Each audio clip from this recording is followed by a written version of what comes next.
सिद्धार्थ गौतम बुद्ध का जन्म शाक्य वंश में लुम्बिनी में हुआ। उनके जन्म से पहले भविष्यवाणी हुई कि वह या तो महान राजा बनेगा या महान साधु। उनके माता पिता चाहते थे कि वह शाही जीवन अपनाए, इसलिए उन्होंने उसे बाहरी दुख सुख से दूर रखा। राजमहल, भव्य वस्त्र, सोने चांदी के खिलौने और विशेष सेवक सभी कुछ सिद्धार्थ के जीवन का हिस्सा थे।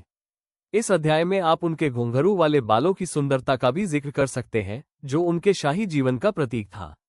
सिद्धार्थ को महल से बाहर जाने की अनुमति मिली और उन्होंने 4 दर्शन देखे। वृद्ध, रोगी, मृत और साधु। नयन 4 दृश्यों ने उनके मन में गहरा प्रभाव डाला।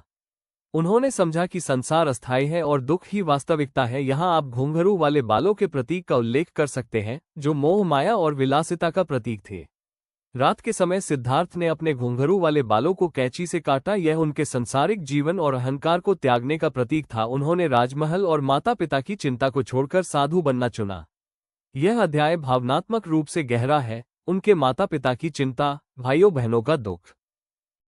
सिद्धार्थ जंगलों में गए। उन्होंने कठिन तप और साधना की। कई साधु और गुरु उनके मार्गदर्शक बने। उन्होंने भिक्षुनियों और अन्य साधुओं से शिक्षा ली। उनके बाल कटवाने की घटना को ये दर्शाने के लिए जोड़ सकते हैं कि अब वह बाहरी सुंदरता से परे आध्यात्मिक सुंदरता की ओर बढ़ रहे थे। कठोर तप से सिद्धार्थ ने महसूस किया कि अत्यधिक सुख या अत्यधिक दुख दोनों ही दुख का कारण है। उन्होंने मध्यम मार्ग अपनाया, संतुलन और आत्मज्ञान का मार्ग। इस अध्याय में घुंघरू वाले बालों की याद दिलाई जा सकती है। पूर्व का मोह छोड़कर साधु बनने की प्रक्रिया। सिद्धार्थ ने बोधगया में बोधि वृक्ष के नीचे ध्यान लगाया। 49 दिनों की कठिन साधना के बाद उन्होंने बुद्धत्व प्राप्त किया। अब उनके बाल, उनके घुंघरू और भौतिक रूप सब भौतिक संसार से अलग हो गए। यह अध्याय बहुत ही रोमांचक और आध्यात्मिक है। बुद्ध बनने के बाद उन्होंने अपनी शिक्षा लोगों तक पहुंचाई। दुख का कारण, मोक्ष का मार्ग और करुणा का महत्व बताया।